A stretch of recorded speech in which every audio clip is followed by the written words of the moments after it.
I'm going to be very honest with you. We've been working on this announcement for a while. Even before last week's escalation of the trade war with the United States. And being here today in Calgary is even more important now. We live in a much more complicated and uncertain world. Global trade shifts and conflict are putting increased pressure on food costs and Canadians. And now, in the middle of the trade war, this uncertainty is growing, and we're aware. Pressure on agri-food producers, pressure on family, rising costs from the trade war, the risk of losing a business, the risk of losing a job. But Canada has been on the front lines before.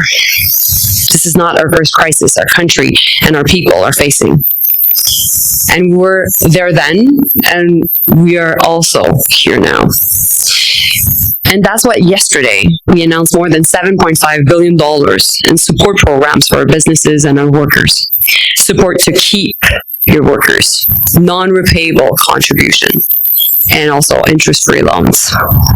This means that for some, if you have a business impacted by tariffs, you can stay afloat. If you have a job at risk, you can keep your job. Right here in Alberta, Prairies Can, our regional development agency, and the BDC are here to help. And while we're helping those affected by the illegal tariffs, we will keep on building Canada strong, including right here with and for Albertans. On va être là pour nos entreprises, pour nos jobs, pour notre monde. Which brings me to today's announcement. We know we're an energy superpower, and we're also an agriculture superpower. We're helping our farmers harvest our soil and put food on the table for our people and for the world. In June, our government launched our national food strategy because our produce must be more local and cheaper on grocery shelves for families. Since then, we've been scouting around the country to empower the best organizations who can help us deliver on our plan. And we found one right here in Alberta. Today, the great team of Kane is receiving $50 million in investment from our government, and it will help us bridge farming and the latest technology together. So congratulations.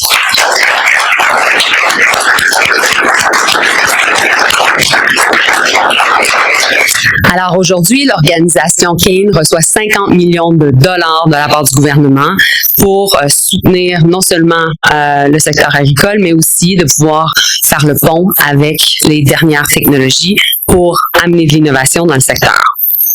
The team will help strengthen Canada's agri-food ecosystem of innovators, producers, and startups, including for First Nations and Indigenous communities in the North in need for access and affordable options. At least 40 new technology projects innovating in agriculture and tech are expected to receive funding. The different projects are expected to generate more than 100 new IP assets for agri-food right here in Canada. And in the long run, it will help us in terms of food sovereignty, so basically being able to have access to more local food, and in the long run, also to reduce the cost of food. This investment is expected to mobilize approximately $80 million in private sector co-investment, create 300 new jobs, and maintain 500 jobs across the country. So that's an amazing project. So thank you, Daryl, also. Thanks again to the King team. Cet investissement de 50 millions de dollars du gouvernement pourra mobiliser près de 80 millions de dollars en co-investissement du secteur privé, créer 300 nouveaux emplois et maintenir 500 autres à travers le pays. So with agriculture contributing $150 billion to our economy each year, the world is ready for what Alberta and Canada grow, produce, and invent. Over the last year, Canada signed more than 20 trade and security deals across 5 continents. Canadian businesses now enjoy carefree access to 1.5 billion consumers. We're the master of our own destiny and the partner of choice abroad. And this is an important time to stand up for Canada.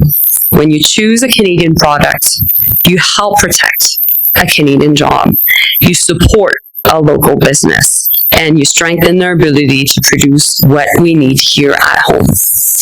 Building Canada strong is not only Plan A, it is our only option for Canadians and for a strong Canada. Thank you so much. Yes.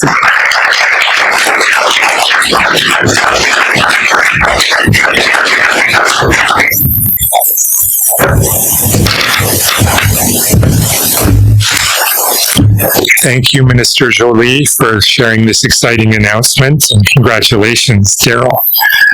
So I would like now to welcome Daryl Petrus to the podium. Daryl is the CEO of Kane.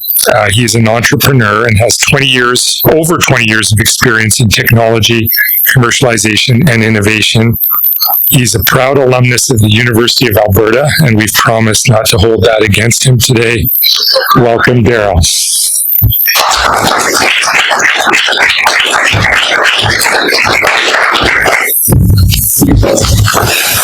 Good morning, Minister Joly, ladies and gentlemen.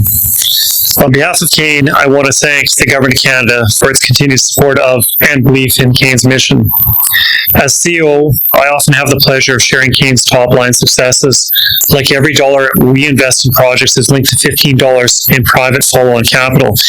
However, our team never loses sight of the people taking real risks every day. It's our country's innovators, our farmers, our ranchers, and our processors. Innovation isn't easy. It takes grit for an entrepreneur to launch a new idea. And it takes courage for a farmer, rancher, or processor to adopt new technologies in a sector where unpredictable markets, unpredictable weather could make or break a business in a year. Kane exists to help bridge the gap between idea and adoption. Whether it's Croptomistic, serving over 1 million acres with mapping technology, Catalytics, supporting hundreds of thousands of dairy cattle in the feed management, Super GeoAI, saving the ag insurance industry millions of dollars as it assesses crop damages, or PIP International, pioneering new traceability technology for plant-based proteins. Kane is supporting companies addressing real market needs. We help ensure adopters have access to practical, homegrown technology built for our climate, our soils, and our markets. By backing local innovators, we aren't just modernizing the industry, we're strengthening food production, we're enhancing Canadian food sovereignty, and we're bolstering our national security. Thanks to the Investment Minister Joly has announced today, Kane will continue leading from the front. We will stay grounded in the needs of our farmers, our ranchers, our processors, and innovators as they continue to build a resilient future for Canadian agriculture. Thank you, everyone. Thank you, Minister.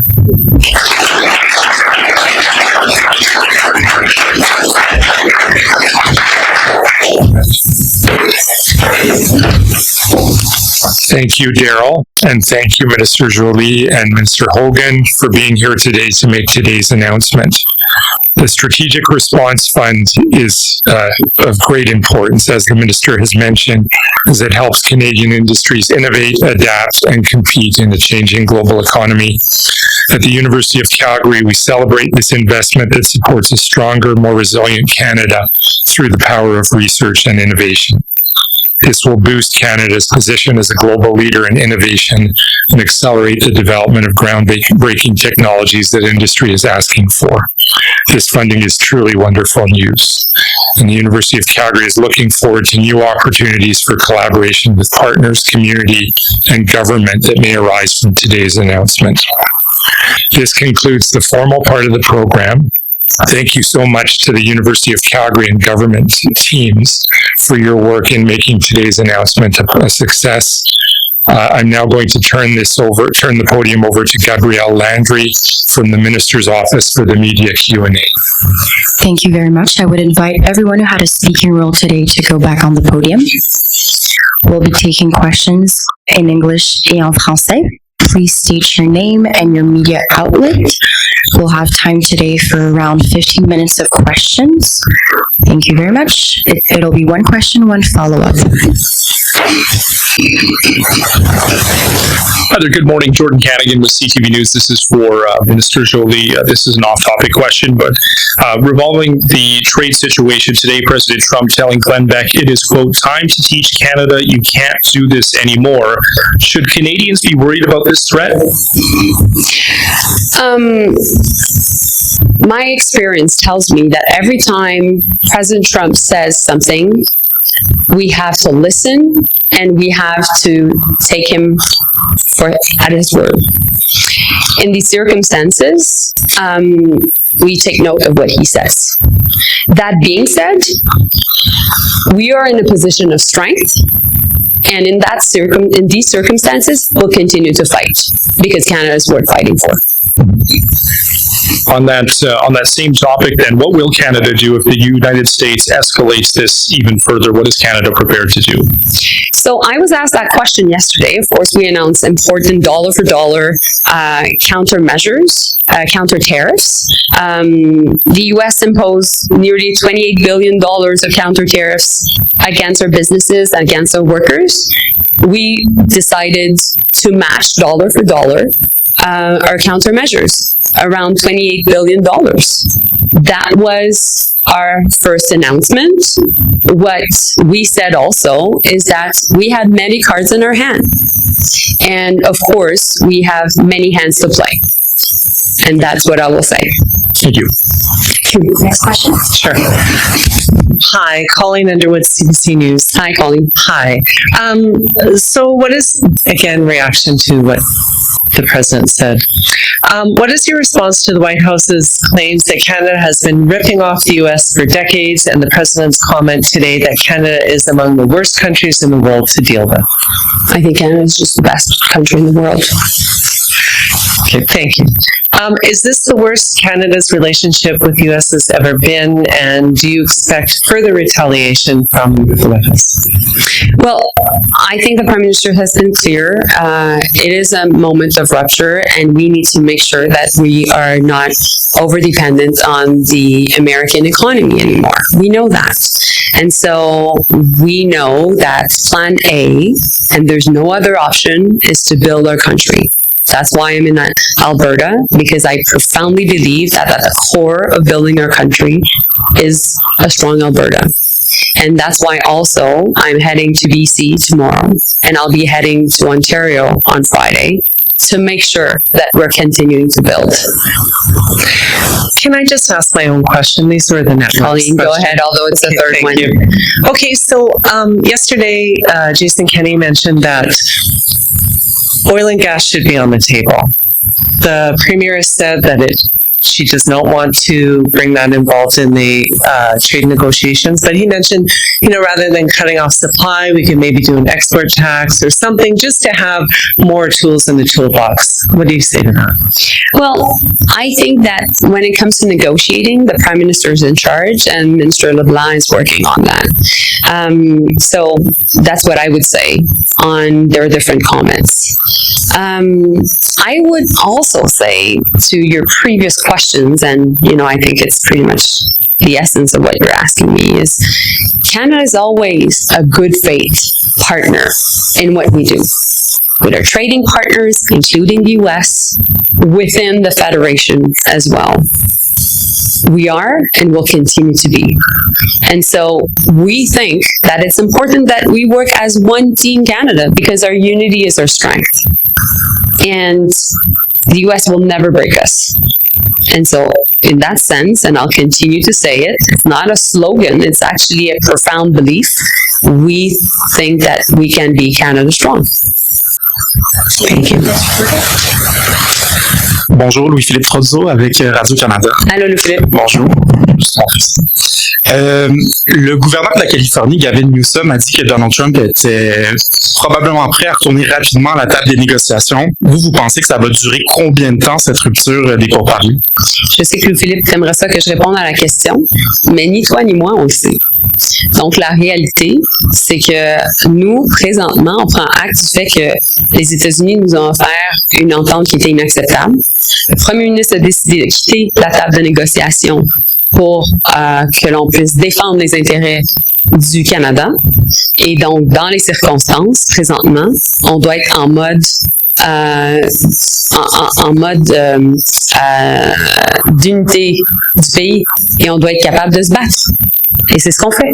Et j'étais hier à Ottawa pour annoncer les contre-tarifs et les mesures d'appui aux entreprises. Je suis ici aujourd'hui pour annoncer du financement important pour des projets d'exception, d'excellence. Je suis en Colombie-Britannique demain pour faire d'autres annonces aussi en lien avec des investissements clés. Et puis, je serai en Ontario aussi vendredi. Donc, on est dans cette tournée pan-canadienne qui est clé parce que je pense qu'on est dans ce grand moment d'unité canadienne. Et parlant d'unité, justement, hier, Doug Ford a reproché à Daniel Smith de peut-être pas jouer suffisamment pour l'équipe Canada, de faire un peu bande à part. Est-ce que vous allez la rencontrer? Puis, qu'est-ce qu'Ottawa attend de l'Alberta dans la guerre commerciale? Je pense qu'on s'attend de toutes les provinces à ce qu'elles puissent travailler ensemble et travailler avec nous, le gouvernement fédéral, pour être une équipe forte. Je pense qu'à date, en tant que gouvernement, on a été capable de démontrer l'importance du fédéralisme coopératif, qui est une approche à laquelle je souscris, parce que c'est important qu'on puisse respecter les différentes réalités de notre grand et beau pays, mais en même temps qu'on puisse au final trouver un terrain d'entente. Et j'ai parlé à Doug Ford hier. J'ai une très bonne relation avec Doug Ford du secteur automobile, du secteur de l'acier, comment on peut aider nos entreprises. Ça me ferait plaisir de parler avec Madame Smith et son équipe. J'ai été en contact aussi avec son équipe et je serai en contact avec son équipe parce qu'on veut travailler avec l'Alberta pour soutenir les entreprises affectées par les mesures. Yes. That was a long answer. Okay, so the question in English was about Doug Ford, Daniel Smith. My answer to that is I think more than ever we need to work as one strong Team Canada, understanding that there are different realities across our beautiful country and that we fundamentally believe in cooperative federalism. This is an approach that Prime Minister Carney has been presenting, and Corey and I profoundly believe in that approach, although we come from different places in the country. And at the same time, I was in touch with Doug Ford yesterday, talking about the auto sector and the steel sector, and also many of the sectors that have been impacted by the new tariffs. I look forward to be able to talk with also the team here in Alberta. I think that what the Premier said yesterday regarding the fact that she was pleased with the measures that the federal government was putting on the table to help businesses is positive, and I look forward to really working with Alberta to make sure that all the businesses affected by the new tariffs are supported and that we can weather the storm. Okay. Bill Kaufman, Post Media. Premier Smith has insisted, that Canada return to the bargaining table of the United States as soon as possible. And she's also pretty insistent, obviously, in carrying through with this referendum that includes a question on separation. And she's even said that, if necessary, they would hold a binding referendum as early as this spring. Do you think that's these things are being helpful at this time for Canada? My role is not to give an opinion on what Premier Smith is saying. My role is to be a good faith partner as a representative of the federal government in charge of businesses across the country. This is a tough time for the private sector, for businesses. People are anxious. A lot of people that dealt with the first chapter of the trade war, maybe in the auto sector, maybe in the forestry sector, maybe in the steel and aluminum sector, are still bearing the brunt of the tariffs. But now it's an entire new reality because so many different businesses are affected. May you be in the plastic sector, the cement sector, the food and beverage, the forestry product, but the furniture sector. There's 700 different types of sectors that are impacted. And so in that sense, I think that I'm pleased with the comments of the Premier regarding the measures that we're announcing and the fact that she is willing to work with us to make sure that these businesses are well catered to and well supported. But I really also think that our unity is our strength, particularly now. And so that's exactly why I'm here. And that's why also we're announcing good funding for CANE, which is an Alberta organization that will help many of our farmers across here in the province and across the prairies in the country. We only have 4 minutes left. We'll take a follow-up, and then we'll only take 2 other reporters, 1 question, 1 follow-up. Thank you, everyone. Thank you.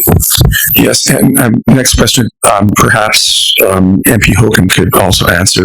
Do you think that this referendum question should be called off in light of what's transpiring? So the decision is for Alberta to take, and we understand that, but we also believe that Canada is worth fighting for. And the Prime Minister has been clear about it, and we also think that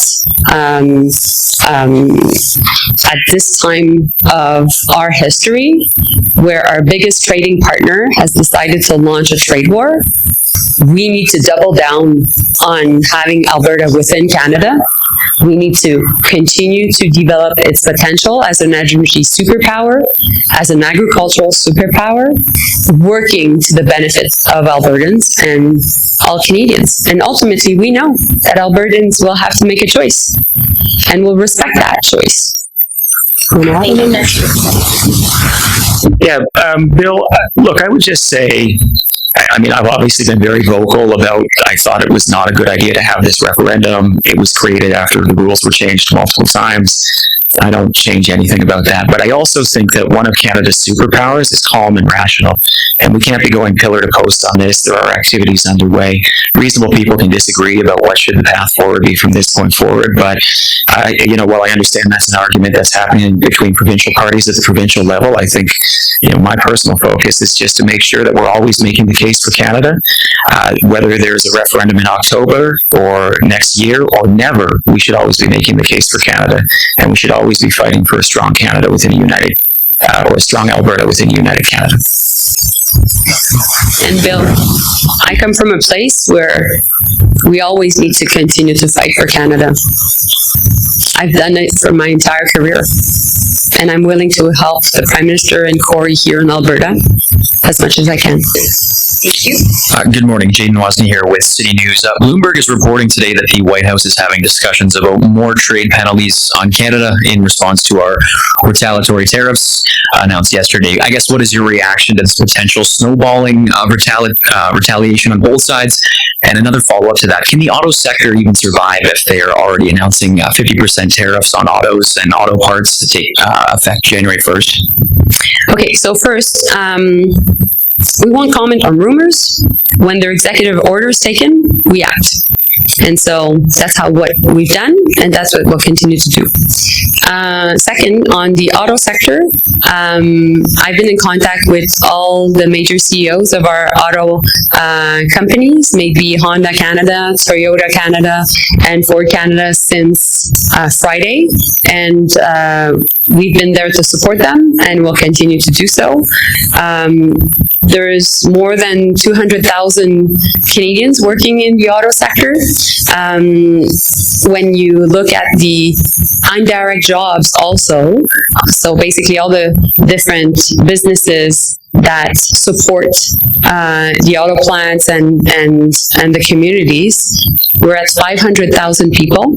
And so I know that a lot of them are anxious right now, But when you look at concretely what is going on, the 25% auto tariffs are the same this week than they were 2 weeks ago. And so we've been helping businesses to weather the storm, and we'll continue to do that. Yeah, I guess just another follow-up, I guess, with you being in Alberta today, I'm wondering if you can shed any more light on the Keystone XL pipeline. So I won't comment on the negotiations, and I won't negotiate in public, and I have full trust in the Prime Minister to continue to do that work. Perfect. Thanks for your time. Thanks. Hi, Carrie Tate from the Globe and Mail. Thank you for taking my questions. Pleasure. I'm just wondering if you could be a little bit more specific, a little clarity on Team Canada's approach to considering negotiating tariffs on oil and other natural resources, but specifically oil. I recognize that all options will be on the table, but that's a pretty open-ended answer. What would it take for Canada to consider tariffing energy? So I know you would like me to answer in detail that question, but I also know that you know that I can't. Because, of course, we don't negotiate in public. And not only that, we've already made important decisions when it comes to countermeasures, counter tariffs, which were just yesterday, which are important because the goal, the objectives of these counter tariffs are first to protect our businesses. If a business is now being tariffed by 50%, because usually it exports a lot of its products to the US, we need to make sure that here in Canada, we protect their market. So that's why counter tariffs were put in place. That way, their potential American competitors cannot just come in our market and actually even hurt our businesses even more. That's why yesterday, I launched a very important message to Canadians to buy Canadian. Because the difference between the first chapter of this trade war and now is that there are many products that you find at your local store or at your grocery store that are targeted by the American illegal tariffs. And when you choose them, when you buy them, you're actually saving a Canadian job. And so that's why not only our counter tariffs are important, but also buying Canadian is so important. So it's not only the Canadian government doing its work, it's the entire country being united and playing its role. We all have power over this, and we need to make sure that we use it.